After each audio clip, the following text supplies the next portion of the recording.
dan bi'inilah dan qadarullah dan yang nggak saya sangka-sangka, Masya Allah, subhanallah, luar biasa. Hari ini kami dikunjungi oleh jajaran DPRD Bogor yang membuat saya, Masya Allah, terharu sekali. Saya nggak menyangka dan saya nggak mengira, nggak pernah mimpi sama sekali, karena selama saya bertahun-tahun mengurus anak-anak ini tuh saya belum pernah dikunjungi oleh pejabat, meskipun pejabat desa ataupun ini, malah Masya Allah ini langsung dari Dewan DPRD Bogor, luar biasa.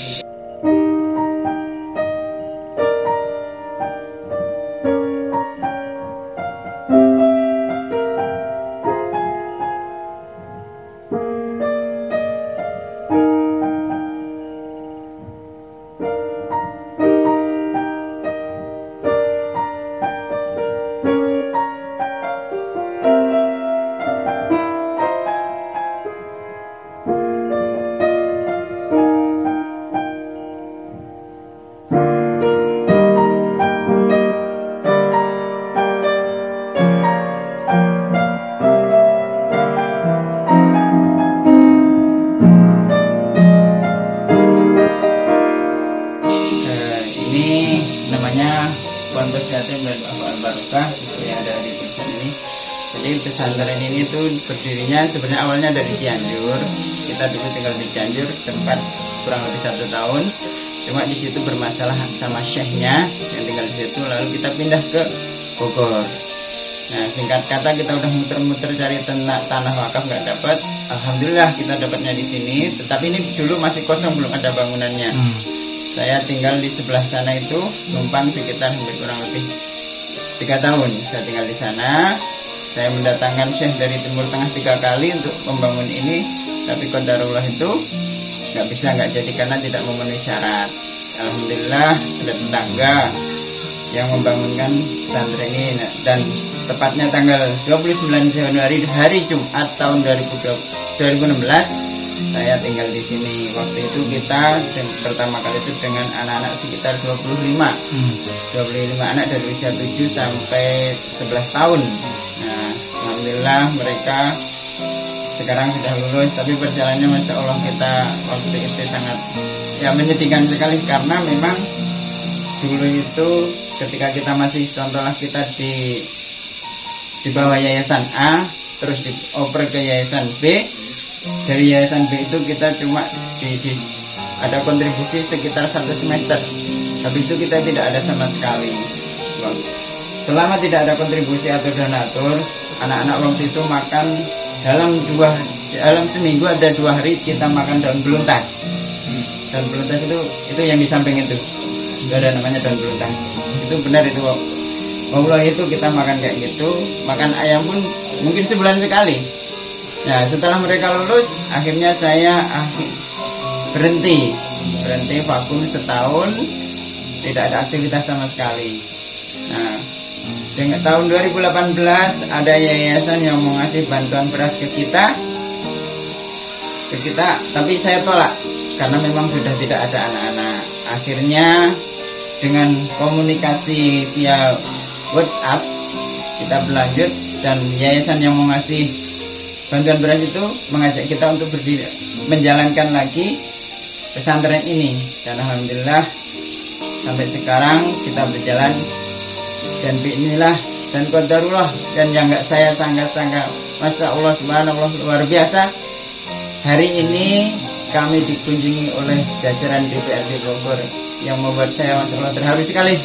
Saya nggak menyangka dan saya nggak mengira, nggak pernah mimpi sama sekali, karena selama saya bertahun-tahun mengurus anak-anak ini tuh saya belum pernah dikunjungi oleh pejabat, meskipun pejabat desa ataupun ini, malah Masya Allah ini langsung dari Dewan DPRD Bogor, luar biasa. Saya nggak bisa ngomong apa-apa, cuma kita hanya bisa mendoakan mudah-mudahan mereka ya sehat-sehat selalu, dilancarkan urusannya, dimudahkan rezekinya, dan Masya Allah semoga Allah membalasnya dengan sebaik-sebaik balasan. Karena memang kami tidak bisa membalas dengan materi, hanya bisa membalas dengan doa, memohon kepada Allah semoga apa yang dihajatkan para anggota dewan ini terwujud dengan sebaik-baiknya dan dengan mudah dikabulkan oleh Allah Subhanahu wa taala. Saya di sini sebagai penanggung jawab atas pesantren ini, Gimana, karena memang awalnya sih saya cuma pelaksana dari yayasan A dioper yayasan B, ternyata yayasan B kabur, kabur nggak bertanggung jawab ya. Ini alhamdulillah 15 anak dari Jabodetabek yatim, ada yang yatim piatu, ada yang duafa. Assalamualaikum warahmatullahi wabarakatuh. Alhamdulillah, salatan wassalamu ala Rasulillah wa ala alihi wa sahbihi wa mawalah.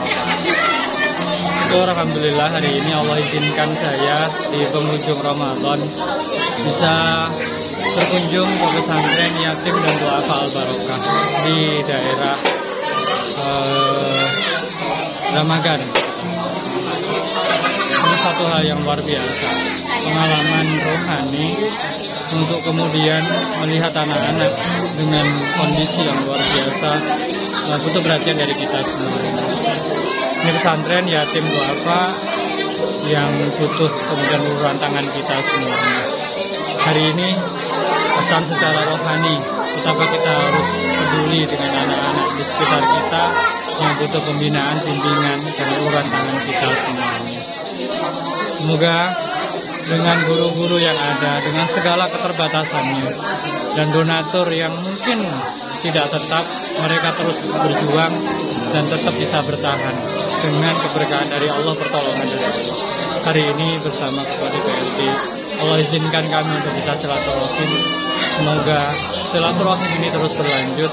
Kami bisa berbagi, kalau kami tidak bisa langsung, paling tidak kami bisa ikut ambil bagian pahala dengan mereka, meski dengan sumbangsih yang tidak seberapa kepada mereka. Semoga Ramadan hari ini menjadi Ramadan yang luar biasa bagi kami, karena ada satu agenda bersama mereka, mewakili teman-teman semua juga yang ada di sini. Semoga jadi kebaikan untuk semua, dan silaturahim kami dengan seluruh sivitas dan anak-anak yang ada di sini terus berlanjut, dan kita bisa kemudian memfasilitasi ataupun memberikan apa yang bisa kita ulurkan untuk bisa diberikan bantuan untuk masa depan mereka semua dan keberlangsungan pendidikan pembinaan. Semoga Allah meridhoi, semoga Allah merahmati, dan semoga Allah memberikan keberkahan untuk kita semuanya. Jazakumullah khairan katsiran. Wassalamualaikum warahmatullahi wabarakatuh.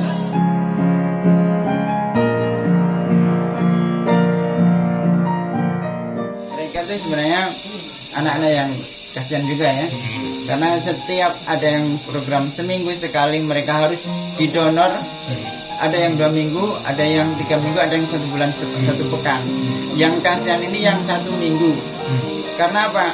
Karena kebutuhan darah di PMI sulit, apalagi saat ini. Baru beberapa hari yang lalu ada yang meninggal karena tidak ada yang masuk ke ya binaan kita ya, thalassemia itu ada yang meninggal. Rama Kamandaka kalau saya ingat saya itu namanya.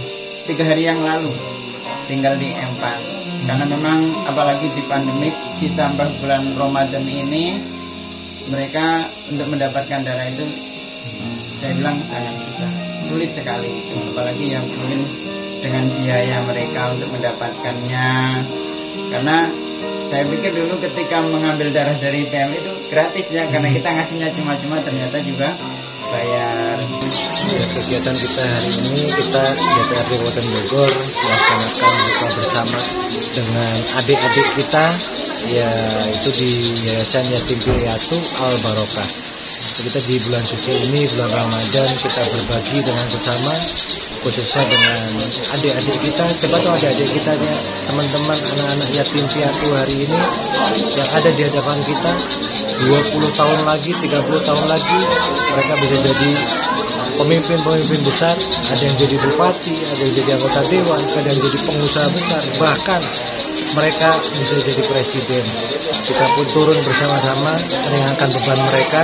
Kita berbagi kebahagiaan dengan adik-adik kita di Yayasan Yatim Piatu Al Barokah di Kecamatan Dramaga, Kabupaten Bogor. Kita datang hari ini seperti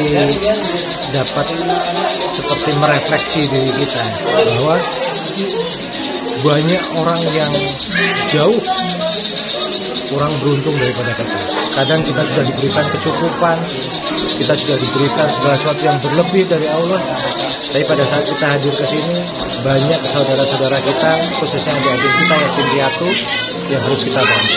Apalagi di yayasan ini, yayasan yatim piatu ini, banyak anak-anak yatim piatu yang menderita penyakit thalassemia. Dan kita pun dari pemerintah Kabupaten Bogor berupaya ingin memfasilitasi mereka bagaimana nanti pada saat mereka cuci darah bisa berjalan dengan rutin, dengan biaya yang tidak terlalu mahal. Dan juga yang kedua, bagaimana cara kita pemerintah Kabupaten Bogor mungkin membantu dari program hibah dan program lainnya untuk membantu adik-adik kita, bukan hanya di Yayasan Al Barokah.